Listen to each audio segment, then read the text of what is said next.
এই ওয়ার্ড বা শব্দটি দেখুন, এটার কারেক্ট বা সঠিক উচ্চারণ হবে ডায়মন্ড। ডায়মন্ড। আমাদের মধ্যে অনেকে আছেন যারা বলে ডায়মন্ড। যদি আমরা ডায়মন্ড বলি তাহলে একটা প্রবলেম আমাদের হবে, সেটা হলো যখন কোনো ইংলিশম্যান আমাদের সাথে কথা বলে তখন আমরা তাদের কথা অনেক সময় বুঝি না বা বুঝতে প্রবলেম হয়, বা কেউ কেউ একেবারেই বুঝে না। এরকম কেন হয়? দেখবেন, যখন কোনো ইংলিশ ভাষাভাষী কোনো ব্যক্তি আমাদের সাথে ইংলিশে কথা বলে তখন তাদের অধিকাংশ কথা আমরা বুঝতে পারি না। বুঝতে পারি না কেন? এটার মেইন কারণ কি? এটার একটা মেইন কারণ আছে, সেটি হলো তারা যেভাবে প্রনাউন্সিয়েশন করেন বা তারা যেভাবে উচ্চারণ করে ওইভাবে করে আমরা শিখিনি। তারা বলে ডায়মন্ড আর আমরা শিখেছি ডায়মন্ড। তখন এরকম প্রত্যেকটা ওয়ার্ড শেখার কারণে তাদের কথা বুঝতে আমরা অনেক সময় কনফিউশনে পড়ে যাই, তখন আমাদের ফ্লুয়েন্সি চলে যায়। এজন্য সব সময় আপনি চেষ্টা করবেন যে কোনো ব্রিটিশ বা আমেরিকান ব্যক্তি যেভাবে উচ্চারণ করে ওইভাবে করে শেখার চেষ্টা করবেন, তাহলে আপনার তাদের কথা বুঝতে খুবই সহজ হবে। আপনি আইএলসে লিসনিংয়ে অনেক ভালো নাম্বার পাবেন। ডায়মন্ড। ডায়মন্ড মিন ডায়মন্ড। এটার উচ্চারণ হবে ডায়মন্ড। ডায়মন্ড মিন ডায়মন্ড। ডোর। আপনাদের মধ্যে অনেকের কনফিউশন থাকতে পারে বা সন্দেহ থাকতে পারে যে আমি ডায়মন্ড বললাম, এটা কি আসলেই সঠিক কিনা। সেটা আমি আপনাদেরকে এখন দেখিয়ে দিব। Diamond, diamond, দেখুন, যদি আমি এখানে ক্লিক করি, এটা হলো ডায়মন্ড। আমি ডায়মন্ড বলেছি। diamond, গুগল ট্রান্সলেটও ডায়মন্ড বলল। আমি যেটা বলেছি গুগল ট্রান্সলেট ঠিক সেমটা বলেছেন। Diamond, diamond, diamond, diamond, diamond. British বা আমেরিকান ওরা ডায়মন্ড বলেন, গুগল ট্রান্সলেটও ডায়মন্ড বলে। এখন যদি আমরা মাতবরি করে ডায়মন্ড বলি তাহলে আমাদেরটা ভুল হবে। আমরা বাঙালি, আমাদের চেয়ে ইংলিশ ভালো বেশি জানেন যাদের ভাষাই ইংলিশ। এই শব্দটি দেখুন, এটার সঠিক উচ্চারণ হবে ডোর। ডোর। ডোর মিন এইটা, এটা হলো ডোর। ডোর। ডোর মিন দরজা, এটা বলার দরকার নেই। আপনি ডোর মিন ডোর এভাবে করে শেখেন, তাহলে আপনার ফিউচারটা ভালো হবে। আমি বারবার বলছি, আপনি ইংলিশটা যদি ভালো করে মনে রাখতে চান তো প্রত্যেকটা ইংলিশ ওয়ার্ডের পাশাপাশি একটা ইমেজ নিয়ে আসবেন। একটা ইমেজ দেখে পড়লে আপনি ওই ওয়ার্ডের মিনিংটা কখনো ভুলবেন না। তাই সেটা আপনি যদি ডোর মিন ডোর এভাবে বলেন তাতেও ভুলবেন না। কেন ভুলবেন না? যে আপনি ডোর দেখতে কেমন, ডোর এটা ডোর। যখন আপনি ডোর এই ওয়ার্ডটির মিনিং শেখার পাশাপাশি ডোরের ছবিটা দেখে ফেললেন, তখন ওইটা আপনার ব্রেনে ক্যাচ করে ফেলেছে। ওইটা আপনি ভুলতে চাইলেই আর ভুলতে পারবেন না। ওইটা আপনি ভুলতে চাবেন কিন্তু আপনার ব্রেন আপনাকে ভুলতে দিবে না। ইমেজটা বা ছবিটা এমন একটা গুরুত্বপূর্ণ ভূমিকা পালন করে যে আপনি ভুলতে চাবেন কিন্তু আপনার ব্রেনে সে ক্যাচ করে ফেলছে, আপনার ব্রেনে রেকর্ড করে ফেলেছে। আপনি ভুলতে চাইলেই আর ভুলতে পারবেন না। প্রত্যেকটা ওয়ার্ডের পাশাপাশি যখন আপনি একটা ইমেজ বা একটা ফটো দেখবেন। ডোর মিন ডোর।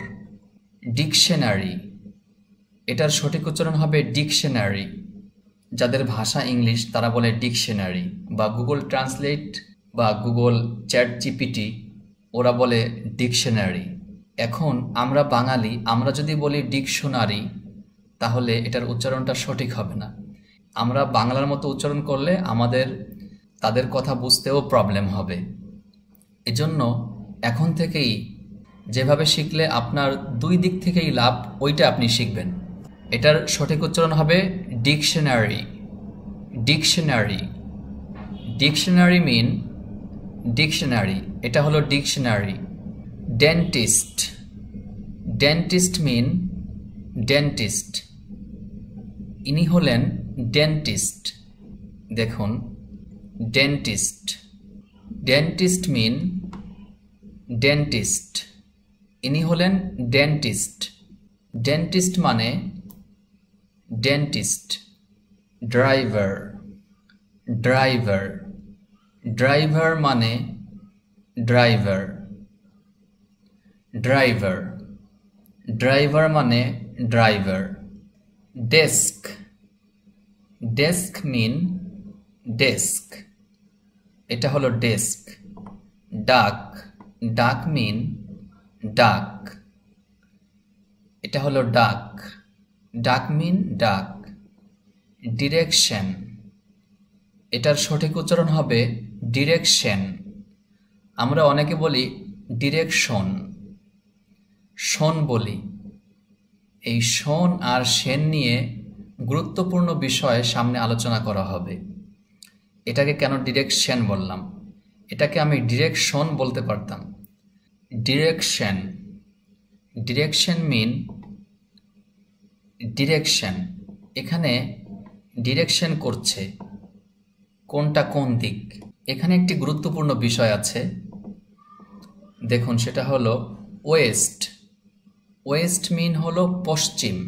ওয়েস্ট মিন ওয়েস্ট। ওয়েস্ট। ইস্ট। ইস্ট মিন ইস্ট। ইস্ট মিন বা ইস্ট মানে ইস্ট। ইস্টের বাংলা হলো পূর্ব। নর্থ। নর্থ মানে হলো উত্তর।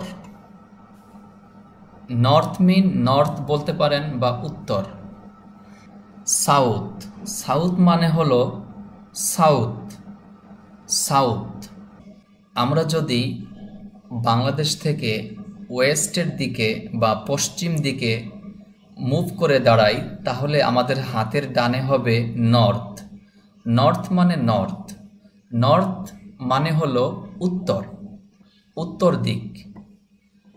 আর আমাদের হাতের বামে হবে সাউথ। সাউথ মিন হলো সাউথ। সাউথ মিন বা সাউথ মানে হলো সাউথ। সাউথ মানে দক্ষিণ, দক্ষিণ দিক। ইস্ট। ইস্ট মিন পূর্ব দিক। ইস্ট। এখানে একটি গুরুত্বপূর্ণ বিষয় আছে, সেটি হলো যদি কোনো ডিরেকশন নর্থ আর ওয়েস্ট এটার মাঝামাঝি হয় বা নর্থ ওয়েস্ট কর্নারে হয়, সেক্ষেত্রে আমরা কিভাবে পড়ব এটাকে, বা এটাকে আমরা ইংলিশে কিভাবে বলতে পারি। North West. নর্থ ওয়েস্ট এভাবে বলবো। নর্থ ওয়েস্ট মিন হলো নর্থ ওয়েস্ট। নর্থ ওয়েস্ট মানে হলো উত্তর পশ্চিম কর্নার। উত্তর পশ্চিম কর্নার, এটাকে যদি আপনি এভাবে বলেন ওয়েস্ট নর্থ, তাহলে এটা ভুল হবে, এভাবে বলা যাবে না। আপনার আগে নর্থ আনতে হবে, নর্থ আগে বলবেন, নর্থ ওয়েস্ট এভাবে বলবেন। যদি আপনি এভাবে বলেন ওয়েস্ট নর্থ, তাহলে এটা শুদ্ধ হবে না, ভুল হবে। এখানে দেখুন নর্থ ওয়েস্ট এভাবে বলতে হবে। আবার যদি আপনার এরকম বলতে হয় যে দক্ষিণ পশ্চিম কর্নার, যদি কথার মধ্যে আপনার এরকম বলতে হয় দক্ষিণ পশ্চিম কর্নারে আসো, সেক্ষেত্রে আপনার সাউথ ওয়েস্ট ইংলিশে বলতে হবে সাউথ ওয়েস্ট। সাউথ ওয়েস্ট মিন সাউথ ওয়েস্ট। সাউথ ওয়েস্ট মানে হলো দক্ষিণ পশ্চিম কর্নারটাকে বলা হয় ইংলিশে সাউথ ওয়েস্ট। যদি আপনি কখনো বলতে চান যে উত্তর পূর্ব কর্নারে আসো বা উত্তর পূর্ব কর্নারে যেতে হবে আমাদেরকে, সেক্ষেত্রে আপনাকে বলতে হবে নর্থ ইস্ট। আপনি যদি বলেন ইস্ট নর্থ, তাহলে এটা মিস্টেক হবে। আপনার আগে নর্থ বলতে হবে, নর্থ ইস্ট। এজন্য আমি এখানে রেড কালার করে দিয়েছি আর এটাকে ব্লু কালার করেছি। যেটা দিয়ে আপনি শুরু করবেন সেটার কালার ব্লু কালার, আর যেটা করা যাবে না এটা রেড কালার।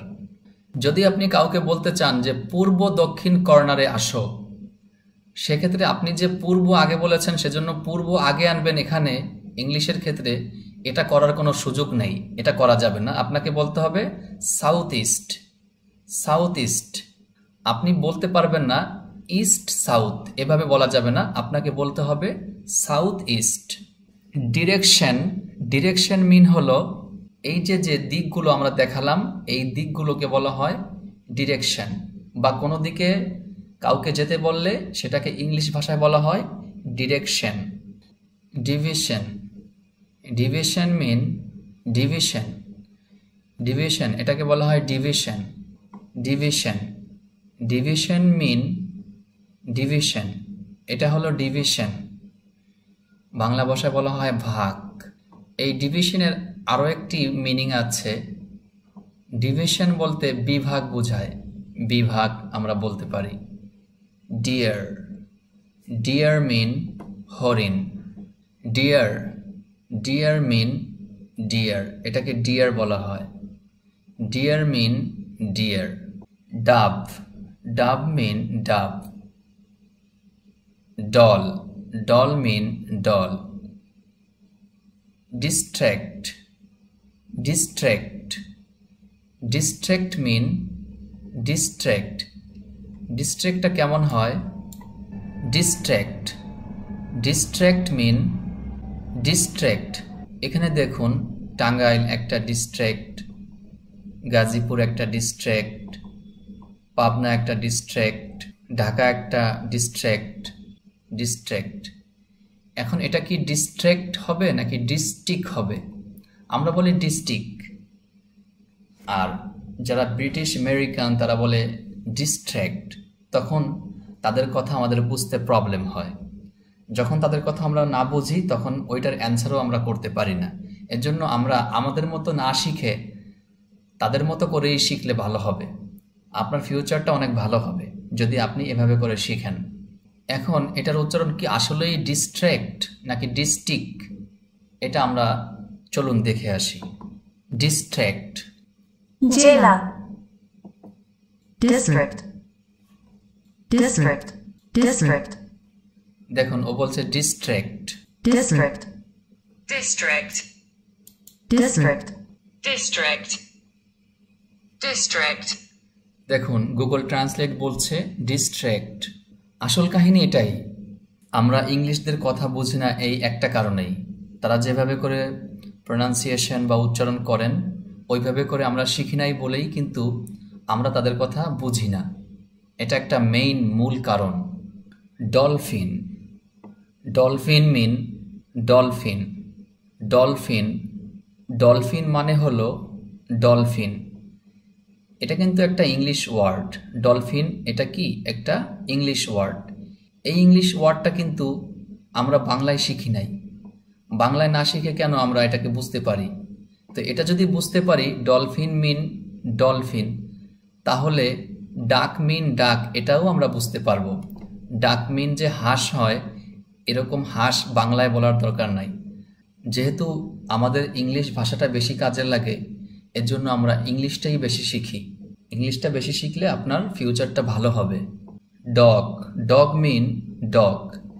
এখানে খুবই গুরুত্বপূর্ণ একটি বিষয় আছে, সেটি হলো ছোটকালে আমাদেরকে যখন কোনো টিচার বা আমাদের প্যারেন্টসরা শিখাতেন ডি ফর ডগ, ডিতে ডগ হয়, ডগ মানে কুকুর, এভাবে করে একটা ওয়ার্ড আমাদেরকে শিখাতেন। কিন্তু আমি আপনাদের জন্য এক একটা লেটার দিয়ে অনেক ওয়ার্ড নিয়ে এসেছি যাতে করে সামনে আপনাদের প্রত্যেকটা লেসেন বুঝতে খুবই সহজ হয়। তো আমি কিন্তু এক একটা লেটার বা এক একটা অক্ষর বা বর্ণ দিয়ে কিন্তু আমি এক একটা ওয়ার্ড তৈরি করে সামনের দিকে চলে যেতে পারতাম। সেটা আমি করিনি। কেন করি নাই এটার একটা মূল কারণ আছে। দেখুন, আমরা ইংলিশে কথা বলতে পারি না কেন? আমরা এই জন্য পারি না যে ওয়ার্ডগুলো আমাদের বেশি দরকার ওই ওয়ার্ডগুলো আমরা আগে না শিখে যেগুলো আমাদের দরকার নাই ওই ওয়ার্ডগুলো আমরা আগে শিখি। আমরা ইংলিশ শিখি কেন?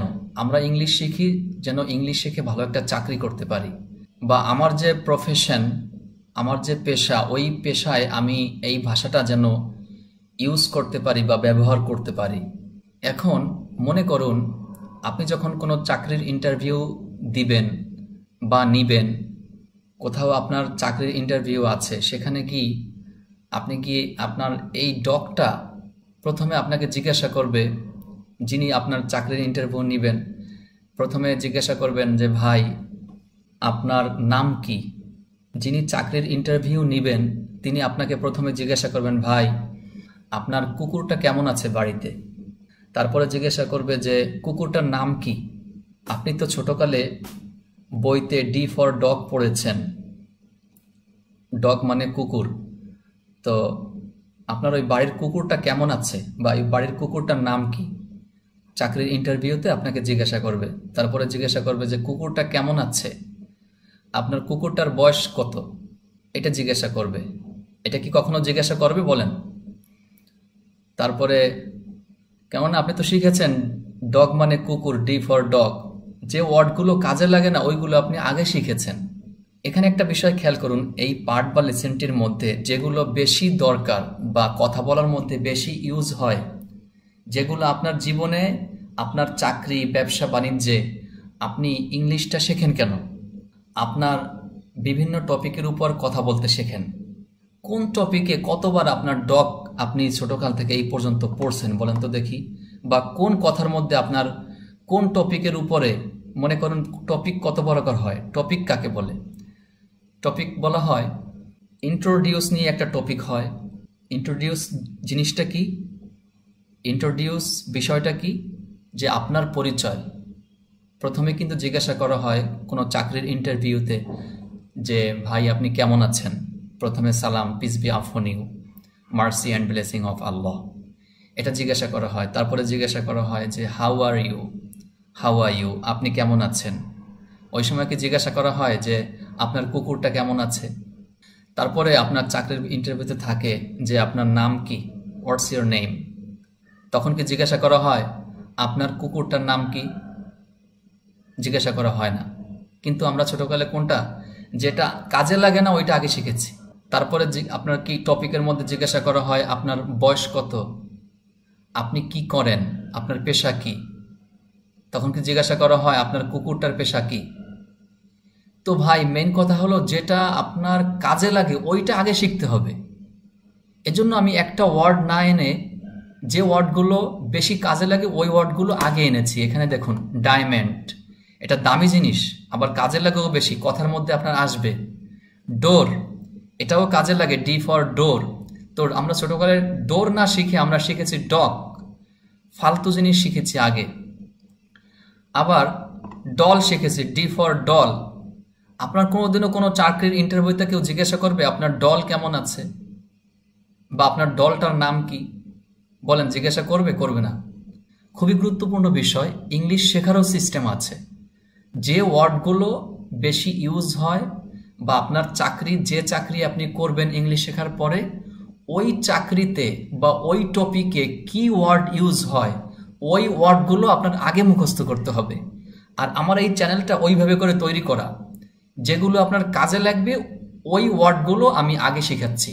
আর ওয়ার্ড না শিখে, শব্দ আগে না শিখে যতই আপনি tense, sentence, parts of speech, যত যা কিছুই গ্রামার শিখেন না কেন, কোনো গ্রামারে কোনো কাজ হবে না। আপনি ইংলিশ ফ্লুয়েন্টলি বলতে পারবেন না ভাই। বলতে পারবেন না কেন? আপনি তো শেখার সিস্টেম শেখেননি। যে কথাগুলো আমি ভিডিওর মধ্যে বলি ওই কথাগুলো আপনি মনোযোগ দিয়ে শোনেন নাই, আপনি শুধু টেনে টেনে ভিডিওগুলো দেখে গেছেন। ভালো কিছু পাবেন না, আপনি ভালো শিখতেও পারবেন না। প্রত্যেকটা জায়গা আপনার প্রত্যেকটা কথা গুরুত্ব সহকারে শুনতে হবে। কোনো একটি দামি কথা যদি আপনার ছুটে যায়, দেখা যাবে সারা জীবন ইংলিশ শিখছেন কিন্তু ইংলিশ শেখে কুল কিনারা খুঁজে পাবেন না। আপনি কখনো কুল কিনারা খুঁজে পাবেন না যদি আপনি প্রত্যেকটা কথা মনোযোগ দিয়ে না শোনেন। এখানে যে গুরুত্বপূর্ণ বিষয়টি আমি আপনাদেরকে বোঝাতে চেষ্টা করেছি, এটা যদি বুঝতে পারেন তাহলে আপনার ফিউচারটা ব্রাইট হবে। Future will be sky scraper, future হবে আকাশচুম্বী। আপনি চিন্তাও করতে পারবেন না যে আপনার ফিউচারটা কত সুন্দর হবে। সো অনারেবল অডিয়েন্স, আপনাদের সকলের জন্য সব সময় দোয়া থাকবে। আল্লাহ সুবহানাহু ওয়া তাআলা আপনাদের সবাইকে ভালো রাখুন, সুস্থ রাখুন। কথা হবে পরবর্তী পর্বে ইনশাআল্লাহ।